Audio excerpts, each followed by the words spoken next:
बिस्मिल्लाहिर्रहमानिर्रहीम, अस्सलाम वालेकुम। इस नाचीज़ की बात नोट कर लीजिए कि एक दफ़ा फिर नून लीग की तरफ से, पीडीएम की तरफ से जल्द मिठाई खा ली गई, जल्दी रसगुल्ले खा लिए गए और आहिस्ता आहिस्ता जिस तरह चीज़ों की समझ आ रही है, चीज़ें पता चल रही हैं, तो इनके बयानात, इनकी बॉडी लैंग्वेज, इनके चेहरे उतरते चले जा रहे हैं। अभी जो कारकुनान हैं या जो वोटर वगैरह हैं जो बहुत इनके करीब हैं, उनको अभी तक इस चीज़ की नहीं समझ आई, क्योंकि बयानात लीडरशिप की तरफ से कुछ और दिए जा रहे हैं। लेकिन आने वाले दिनों में और चीज़ें वाज़े हो जाएंगी। अभी आप देखिए क्या हो रहा है कि एक तरफ अरशद शरीफ शहीद के हवाले से दुबई से राबता किया जा रहा है, वहाँ पर अहलकारों से राबता किया जा रहा है कि ताने बाने अरशद शरीफ शहीद के कत्ल के, उनकी शहादत के ताने बाने दुबई से मिल रहे हैं। ये बहुत अहम डेवलपमेंट है। और क्योंकि ये जो मैं मिठाइयाँ या इस चीज़ की बात कर रहा हूँ, मैं आगे अर्ज़ करता हूँ। अरशद शरीफ शहीद किसके दौर में हुए, किसके दौर में उनके ख़िलाफ़ मुकदमात बनाए गए, किसके दौर में उनको मुल्क छोड़कर जाना पड़ा, ये सब आप जानते हैं। ये मौजूदा पीडीएम का दौर है। इसके अलावा बहुत से साफ़ियों पर जो तशद्दुद हुआ वो भी आप जानते हैं। तो इसका मतलब है कि कुछ ना कुछ इंक्वायरी आगे बढ़ रही है। लेकिन नवाज शरीफ के लिए, जिनको कहा जा रहा है मुल्क में बुलाया जाए, उनके लिए सबसे ज़्यादा ख़तरनाक खबर यह है कि एजेंसियां मुतहरिक हो गई हैं। मियां नवाज शरीफ के ख़िलाफ़, जिनके हवाले से कोई ख़ास बयान नहीं दिया गया, मरीम और रिजब साहब ने कहा जी हम तो इसको जानते नहीं, इस बंदे को, तस्नीम हैदर को, और इसने ऐसे ही कह दिया, ये है वो है। हाल तो ये है कि तस्नीम हैदर का बयान बरतानवी पुलिस ने नोट कर लिया है। अब इससे आगे कार्रवाई चली गई है और बरतानिया की CID, क्राइम इन्वेस्टिगेशन का जो उनका डिपार्टमेंट है, वो एजेंसी, उसको अब ये सौंप दिया गया है। इतना सीरियस मामला है। ये नहीं कि पुलिस इस पर बैठ गई कि जी ये सिर्फ हमने बयान रिकॉर्ड कर लिया है, या इससे आगे नहीं जाना, या केस नहीं बनता, या बात ख़त्म, हमें कोई सबूत नहीं, या ये ऐसी बात है। और इनिशियल जिस तरह होता है हमारे यहाँ FIR होती है, तो वो उन्होंने नोट करने के बाद अब उस पर कार्रवाई का कह दिया है। और इस कार्रवाई को बरतानवी पुलिस ने दूसरी तरफ मुंतकिल कर दिया है। अब हाल ये है कि इस पर बहुत से लोग कह रहे हैं, अब समझ आई कि जी यूरोप क्यों भाग गए मियां नवाज शरीफ ख़ानदान के साथ। हत्ता कि ये जो बात की जा रही है ख्वाजा आसिफ वज़ीर दिफा की तरफ से कि जी दिसंबर में या 2022 ख़त्म होने से पहले ज़ाहिर 1 महीना रह गया इसमें, नवाज शरीफ सब वापस आ जाएंगे। तो उनको समझ नहीं आ रही कि क्या करना है, किस तरफ जाएँ। तो वो केस, यानी तस्नीम हैदर जो कहते हैं कि जी मैं मुस्लिम लीग नून का तर्जुमान 20 साल से नून लीग के साथ, और वो इसके सबूत भी पेश कर रहे हैं, वीडियोस मौजूद हैं, तस्वीर मौजूद हैं, बेतकल्लुफ़ी मौजूद है। तो वो ये कह रहा है कि नवाज शरीफ के साथ 3 मुलाकातें, यानी 3 मीटिंग्स ऐसी हुई, वैसे तो काफ़ी मुलाकातें, जिनमें अरशद शरीफ को शहीद करने और इमरान खान पर कातलाना हमला करने की बात हुई। अब ये जैसे जैसे इन्वेस्टिगेशन आगे बढ़ेगी, ये मसाइल बढ़ते चले जाएंगे शरीफ ख़ानदान के लिए, नवाज शरीफ के लिए, शहबाज शरीफ के लिए। और इसमें आप देख ही रहे हैं कि नासिर भट्ट, वो किरदार और ज़्यादा मशकूक हो गया है, उसके कई झूठ पकड़े गए हैं। अब जब उसको शामिल तफ्तीश किया जाएगा तो ये मामला बड़े ख़राब होने जा रहे हैं और बड़ी मुश्किलात बढ़ रही हैं। तो अगर ये समझा गया कि यहाँ पर कोई ऐसी तैनाती कर ली गई है कि वो हमें बचा लेगी और इन मामलात को ख़त्म कर दिया जाएगा, ये मामलात आगे नहीं बढ़ेंगे, तो ऐसा कुछ नहीं हो रहा। कोई इन केसेस को बंद नहीं करने जा रहा, ऐसी कोई फेवर होती नज़र नहीं आ रही कि जनाब उनके साथ खड़े हों कि जनाब मियां नवाज शरीफ के ख़िलाफ़ कोई केस नहीं होगा, फ़लाँ जगह कुछ नहीं होगा। ऐसा कुछ नहीं हो रहा। और अब आप देखिए कि नवाज शरीफ के ख़िलाफ़ दरख्वास्त में अहम पेशरफ्त, तस्नीम हैदर का बयान कलम बंद। लेकिन ये बोल न्यूज़ और ARY, यहीं आपको खबर मिलेगी, और सब जगहों पर यह चीज़ छुपाई जा रही है। कोई इस बारे में मज़ीद नहीं बता रहा। मैं आपके सामने रख रहा हूँ कि इसमें हुआ क्या है। इमरान खान साहब पर जो कातलाना हमला हुआ, इसके हवाले से तस्नीम हैदर ने कहा था कि जी शूटर का मुझे कहा गया, शूटर मुझे प्रोवाइड करना है। फिर मेरा तारुफ करवाया नासिर भट्ट ने कि जी ये गुजरात के बड़े करता धरता हैं। फिर बात पता चला कि इसका क्रिमिनल रिकॉर्ड भी है। तो बहरहाल इस तरह का बंदा उनको रिक्वायर्ड था। फिर कहा गया कि शूटर हमने प्रोवाइड कर दिया है। हत्ता कि नासिर भट्ट ने कहा कि जी देखा अरशद शरीफ का जो काम है हमने कर दिया, हम उस पर लगे हुए हैं। जब हो गया, उनकी शहादत होगी, तो कहा देखा हमने उसका काम कर दिया, इसी तरह तुमने इमरान खान का करना है। तो फिर वहाँ पर जो मौजूद लोग थे उनके बारे में भी नासिर भट्ट ने कहा कि जी वो हमारे आदमी थे, चुप कर जाओ, इस तरह। तो ये चीज़ें अब खुलने वाली हैं लगता है मज़ीद। अब हुआ यह है कि लंदन पुलिस ने तस्नीम हैदर का बयान कलमबंद किया है। वकील हैं मेहताब अजीज़, इन्होंने कहा है कि इमरान खान पर कातिलाना हमले और अरशद शरीफ के कत्ल की साजिश का मामला CID के पास भेज दिया गया। मेहताब अजीज़ जो वकील हैं, उनका कहना है कि चेरिंग क्रॉस पुलिस स्टेशन ने मज़ीद तफ्तीश के लिए केस हैमरस्मिथ पुलिस स्टेशन मुंतकिल कर दिया है, यानी अब इस पर तफ्तीश शुरू हो गई है। हैमरस्मिथ पुलिस स्टेशन की CID टीम मामले की तफ्तीश करेगी। वकील मेहताब अजीज़ के मुताबिक केस की हसासियत के पेश नज़र तफ्तीश CID के आला अफसरान को दी गई है। साजिश की रिपोर्ट तारिक महमूद नामी ओवरसीज़ पाकिस्तानी ने की थी। अहम गवाह के तौर पर मुस्लिम लीग नून के रहनुमा तस्नीम हैदर शामिल हुए। पुलिस ने तस्नीम हैदर का बयान रिकॉर्ड कर लिया है। तस्नीम हैदर ने इल्ज़ाम लगाया था कि इमरान खान पर कातिलाना हमले और साफ़ी शहीद अरशद शरीफ के कत्ल की साजिश लंदन में हुई। इन्होंने अरशद शरीफ कत्ल से मुतल्लिक नवाज शरीफ और नासिर भट्ट पर इल्ज़ाम आयद किए थे, जिसके बाद लंदन पुलिस ने तस्नीम हैदर का बयान रिकॉर्ड किया था। अब आप ये देखिए कि इन मामलात को आगे बढ़ाया जा रहा है और ऐसे वाज़े लग रहा है कि जैसे घेरा तंग हो रहा हो। और बहुत से लोग अब ये कह रहे हैं कि जी ये तो ऐसे था कि जैसे नून लीग पहले कह रही थी ये तो कोई ऐसे ही है, बयान है, या कोई इसको उन्होंने सीरियस नहीं लिया।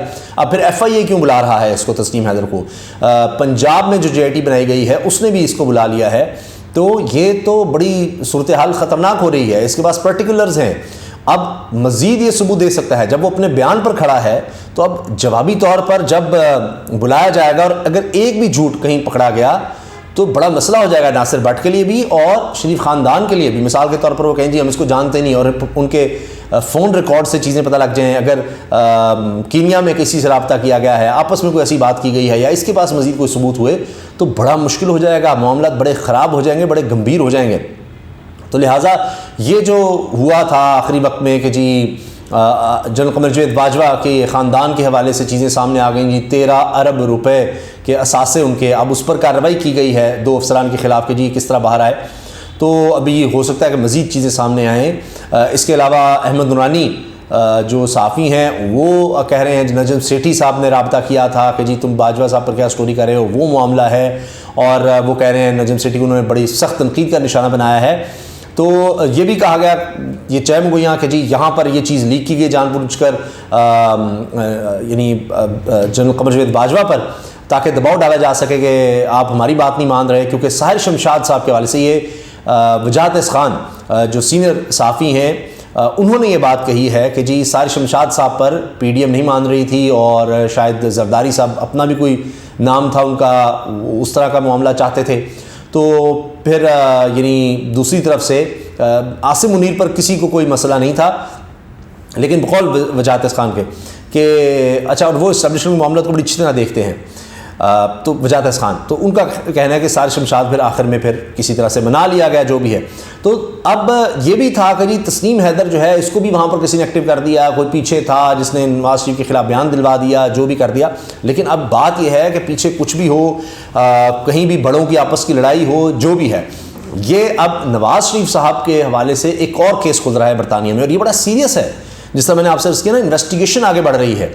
दूसरी तरफ आप देखिए अरशद शरीफ शहीद की बेटी का जो ख़त है वो इस वक्त बहुत ज़्यादा सोशल मीडिया पर शेयर किया जा रहा है, जिसमें वो अपने वालिद की बहादुरी का जिक्र करती है और कहती है कि जिस तरह उन्होंने जो बातें की कि हीरो के तौर पर मैं दुनिया से जाऊँगा, और पूछा जाता है कि जी बच्चों का क्या होगा, सोच समझ कर बात किया करो। तो उन्होंने कहा जी अल्लाह मेरे बच्चों को पालेगा। और फिर कहती है कि आपके साथ बड़ा जुल्म हुआ, आप तो अपने बच्चों से, अपने ख़ानदान से ज़्यादा अपने वतन से मोहब्बत रखते थे, आप करप्शन के ख़िलाफ़ बोलते थे। तो ये फ़िरौनियत जिन्होंने दिखाई है उस पर बच्ची ने बड़ा दुख का इज़हार किया है। तो अब आप देखें ये यतीमों की जो बद्दुआएँ हैं, आहें हैं, ये ना समझें उस बेवा माँ की जो बद्दुआएँ हैं, आहें हैं, सिसकियाँ हैं, वो पीछा करती हैं। अब सहाफ़ी अरशद शरीफ के कत्ल की तहकीकात करने वाली कमेटी ने सेक्रेटरी खारजा और UAE में पाकिस्तानी कौंसल जनरल को अलग अलग ख़त लिख दिए हैं, जिसमें कहा कि कत्ल के ताने बाने दुबई की तरफ जाते हैं। और इसमें जनाब इंक्वायरी कमेटी ने सेक्रेटरी खारजा और UAE में पाकिस्तानी कौंसल जनरल को अलग अलग ख़त लिखे हैं। 14 नवंबर 2022 को लिखा गया ख़त है। और फिर ये कहा गया जी हुकूमती तहकीकाती टीम को कीनिया में पता चला कत्ल के ताने बाने दुबई की तरफ जाते हैं। UAE में पाकिस्तानी हुकाम, वीज़ा, प्रेस कौंसलर और कौंसलर पासपोर्ट के बयानात कलमबंद कराने का कहा गया। और अरशद शरीफ के वीज़े की नकल, सफरी दस्तावेज़ात, दुबई में क़याम की तफसीलात भी मांगी गई हैं। तहकीकाती कमेटी ने सेक्रेटरी खारजा को ख़त में 14 नवंबर को वीज़ा कौंसलर इस्लान सत्ती को बयान कलमबंद कराने का कहा, मगर वो पेश ना हुए। अब देखिए आप, खत में कहा गया कि वीज़ा कौंसलर इस्लाम सती की कमेटी के सामने 28 नवंबर को हाज़िरी यकीनी बनाई जाए। इतलात हैं यूएई के ऑफिशियल सलीम अब्दुल्ला की अरशद से मुलाकात हुई थी। मुबीना मुलाकात मिलियनियम अल बरशा होटल यूएई में 19 अगस्त को हुई थी। Pakistani consul general Dubai police की मदद से सलीम अब्दुल्ला की शिनाख्त कराए। तहकीकाती टीम का कहना था कि अरशद का 10 से 20 अगस्त 2022 तक दुबई में क़याम और रहाइश की तफसीलात तलब करते हुए अरशद की दुबई क़याम की CCTV फुटेज और नकलो हरकत की तफसीलात मांगी गई हैं। मैं अर्ज़ करता हूँ कि ये बात भी उनके करीबी लोग अरशद शरीफ शहीद साहब के बताते हैं कि उनको दुबई से निकलने पर मजबूर किया गया था। उनको कहा गया था कि यहाँ से आप चले जाएँ वरना आपको पाकिस्तान वापस भेजा जाएगा। ख़त में कहा गया है कि जी अरशद शरीफ की किसी से भी कोई मुलाकात है तो इसकी तफसीलात भी मांगी गई हैं। वजाहत की जाए कि क्या अरशद शरीफ का दुबई वीज़ा मनसूख हुआ, अगर हुआ तो क्यों हुआ। तहकीकाती टीम ने ख़त में मज़ीद कहा कि अरशद शरीफ के दुबई के मोबाइल नंबर की CDR फराहम की जाए, जबकि 10 से 20 अगस्त तक पाकिस्तानी पासपोर्ट के हामिल आमदो रवानगी का डाटा भी तलब किया गया है। ख़त में हुई हुकाम की अरशद से मुलाकात और मुल्क छोड़ने का कहने से मुतालिक मालूमात भी तलब की गई हैं। यानी UAE के हुकाम अरशद शहीद से कब मिले, क्या हुआ और उन्होंने क्या कहा, उनको मुल्क छोड़ने का कहा, इसकी मालूमात भी मंगाई गई हैं। तहकीकाती टीम का कहना है अरशद शरीफ कत्ल केस तहकीकाती टीम के लिए UAE से पुलिस राब्ता कार भी मांग लिया गया है, जबकि एयरवाइज से वाबस्ता तारिक वसी और सलमान इकबाल का कॉल डाटा रिकॉर्ड फराहम किया जाए। ख़त में कहा गया है कि सलमान इकबाल अरशद शरीफ केस पर पहले ही तहकीकाती कमेटी से तफसीली बात कर चुके हैं। वफाकी सेक्रेटरी खारजा ख़त UAE में पाकिस्तानी कौंसल खाने से मालूमात ना मिलने पर 23 नवंबर 2022 को लिखा गया, जिसमें कहा था कि सुप्रीम कोर्ट ने तहकीकाती टीम को रिपोर्ट जमा कराने का हुक्म दे रखा है। तो कहीं कहीं ऐसा लग रहा है ताउन नहीं हो रहा। तो ये दाल में जो काला नज़र आ रहा है ये आगे चीज़ें जानी हैं, चाहे अरशद शरीफ शहीद का मामला हो, चाहे इमरान खान साहब पर कातलाना हमले का मामला हो। तो ये मत समझिए कि जनाब ये जिस तरह रजीम चेंज के बाद जो कुछ हुआ 8 महीने होता रहा ये अब आगे ऐसे ही चलेगा। ये अब वो नहीं है कि इन्होंने रजीम चेंज विद इन रजीम चेंज की एक और कि जनाब वो तो हो गया सो हो गया, अब दोबारा हम कुछ कर लें। तो अब जिस तरह भी है ये इन मामला को दबाया नहीं जा सकता। बरतानिया में भी एजेंसीज एक्टिव हो गई हैं, यहाँ भी तहकीकाती टीमें जो हैं वो इस चीज़ को देख रही हैं। तो आने वाले दिनों में हो सकता है कि केसेस जो बंद किए जा रहे हैं, जो ये सारा रिलीफ लिया जा रहा है, सारा मामला करप्शन का इस पर मिट्टी डाली जा रही है, ये सारे आने वाले दिनों में खुल सकते हैं। ये मैं आपसे अर्ज़ कर रहा हूँ। लिहाजा मैंने जो शुरू में अर्ज़ किया था ना कि मिठाइयाँ जल्दी खा ली गई हैं, रसगुल्ले फिर जल्दी खा ले गए हैं, ये हर दफ़ा ये होता है। ये पनामा केस से लेकर अब तक ये हुआ है। हत्ता कि एक और ख़बर सामने आई है, वजाहत खान साहब मैंने आपको बताया सीनियर सहाफ़ी हैं, उन्होंने अपने वीलॉग में इसका जिक्र किया है कि मौजूदा आर्मी चीफ यानी जो आर्मी चीफ लगा दिया गया है आसिम मुनीर, ये यानी उन अफसरान में से थे जिनकी टीम ने ये पनामा वगैरह जो JIT थी उसमें जो टीम शामिल थी वो टीम इनके अंडर होती थी।